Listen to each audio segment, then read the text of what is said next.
is Marley. Welcome to this video. Today I wanted to do the tarot card book tag.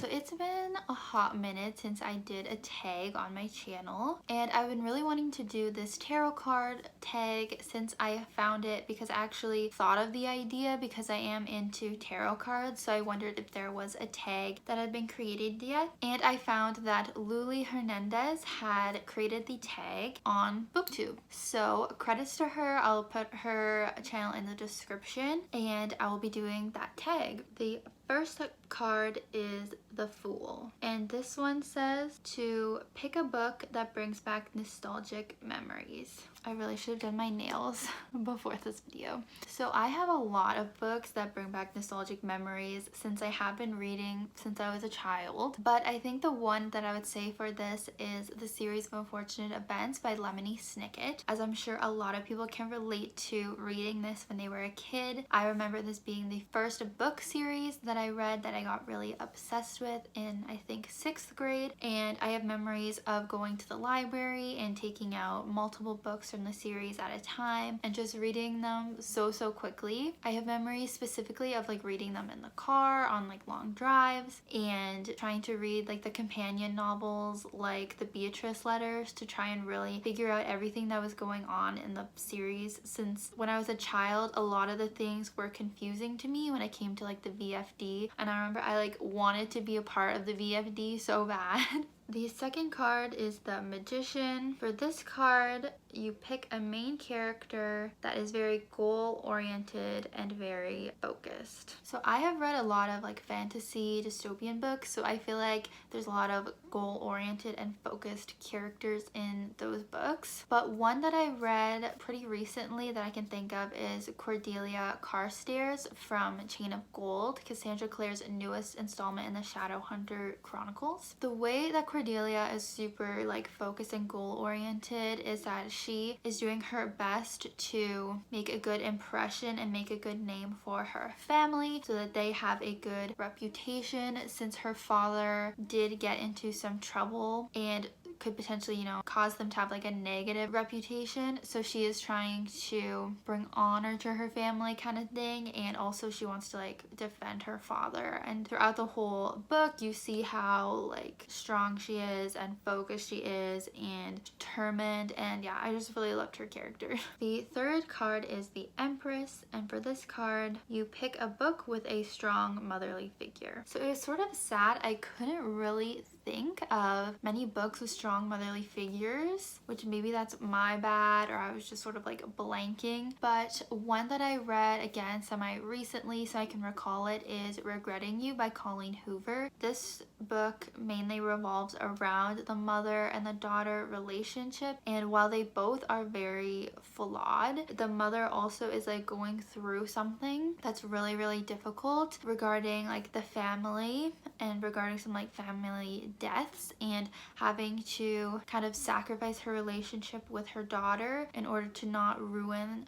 the image that their daughter has of the family members who have passed away. So while it might not be the obvious choice of a strong motherly figure, I think that the mother in that story was very strong. The fourth card is the Lovers card. Pick a book with your favorite relationship or couple. Now I have a lot of favorite book couples, but I think the one I want to mention for this card is Percy Jackson and the Olympians, with the ship being Percy and Annabeth. The reason that I love Percy and Annabeth so much is because I adore couples that start out as friends first and then grow to be more, and ones who have a really slow burn like throughout multiple books in a series, which is what Percy and Annabeth have, since in the very first book, The Lightning Thief, they are only like 12 I think, so obviously they're not really looking to date at that age, so you're able to see their friendship develop first, and they sort of have like a cute banter between them where she calls him like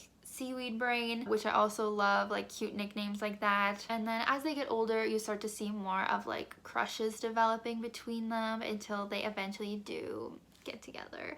And then there's the Heroes of Olympus series where you actually get to see them like being a couple, and it's just really sweet, and I really enjoy those two. The next card is Justice, and this card is to pick a book that makes you feel heard or makes you feel represented. So for this one, I'm going to say fangirl. I'm sure a lot of other people can relate to this as well, but I definitely saw a scene in the character Kath from Fangirl. Kath is a very socially anxious teen who is just going into college for her first year, and she's really struggling socially to, you know, fit in and isn't really having like the normal college experience. And I definitely could relate to that more in high school for me, being very shy and very nervous to do any sort of social things in like a group or partying. So I could definitely relate to Kath. Kath also wrote fan fiction and was very into fandom, which I never wrote fan fiction, but I did make fan videos, so I could sort of relate in that way of just being very into fandom and creating things from it. The next card is Death. And for this one, you pick a book that has forever changed you. So this is a question I struggled with most. I feel like I mostly read books that are just for fun, and I don't really read super like inspiring, deep books.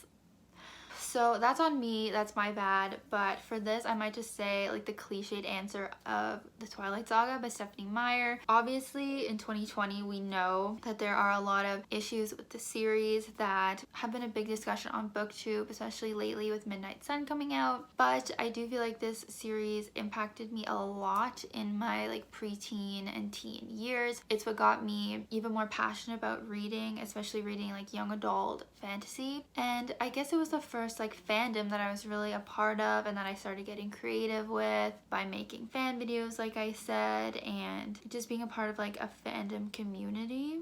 So I'm just gonna say that. It's not really a deep answer. I didn't really know what else to say for this one. The seventh card in the tag is the Devil. For this one, you pick a character that makes you scream because of how frustrating they are. I had to rack my brain a bit for this one. The one that I came up with was Shay from the Nightshade series by Andrea Creamer. This is an older series. I'm not sure if any of you guys have heard of it before, but it had to do with like shapeshifters. So yeah, it came out during that time, you know, when vampires and werewolves were very popular, and Shay was the love interest to the main character, and he was like the chosen one type of character, which I thought was interesting that it wasn't from his point of view. But honestly, I was glad it wasn't, because I absolutely loathed his character. When it came to shipping him with the main girl, I did not ship it, and I just felt like he made a lot of like dumb decisions, which maybe if it was from his POV you would have like understood, but I was really annoyed with him. Another character that I can think of is Aragon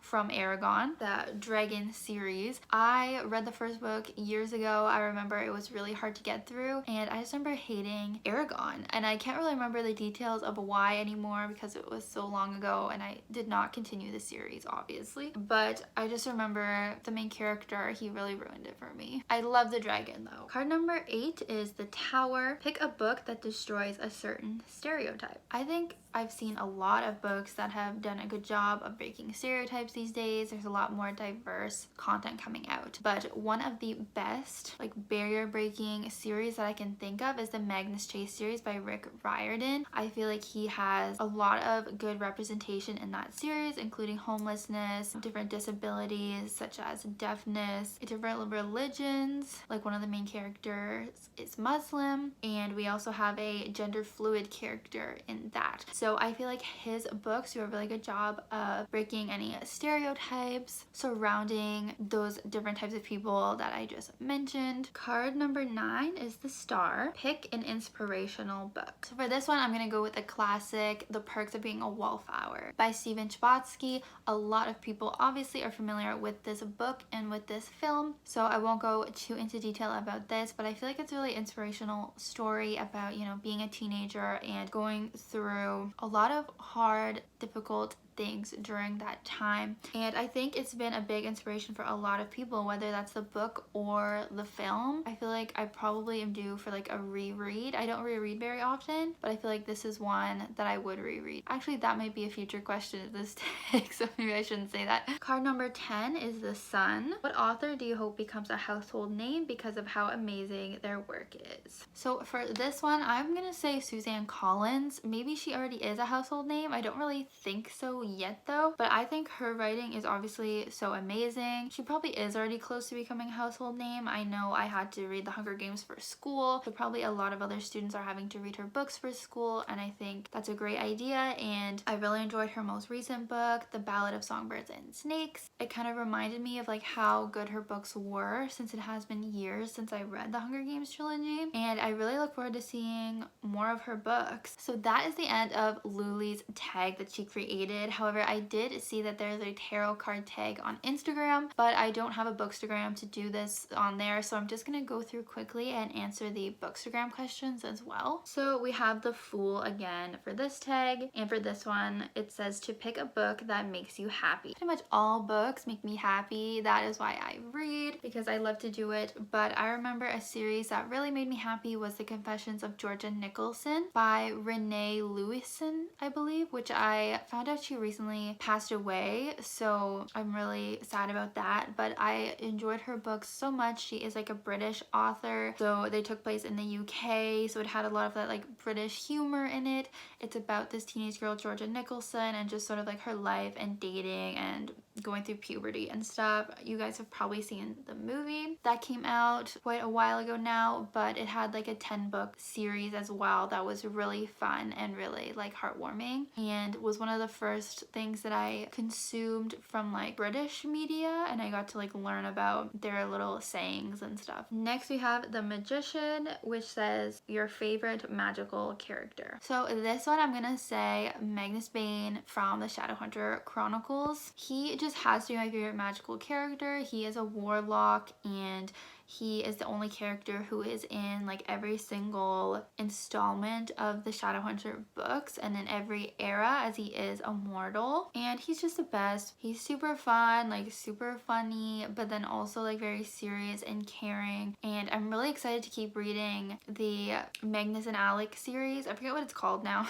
The newest book I think just came out, and I'm super excited to read more about them. The next card is The Hermit. What is a book that you want to reread? So as I said earlier, I don't reread very often, and apparently I want to reread Perks of Being a Wallflower, but what I had planned to say was the Dan Brown books. So that is like the Angels and Demons, Da Vinci Code books that follow the Professor Robert Langdon. I read these books when I was like in grade 8, so pretty young to be reading like these thick like adult books. So I definitely would like to maybe read them again. I don't really remember the mysteries anymore, so I feel like those books would be fun ones to reread. The next card is Death. Pick a book that you are dying to read. A book that I'm dying to read is A Court of Thorns and Roses by Sarah J Maas. It's so hyped up on BookTube, even my real life friends, and I'm still currently reading Sarah J Maas's Throne of Glass series. I haven't read a book in a while from that series, but I want to read that series first and then go on to a Court of Thorns and Roses.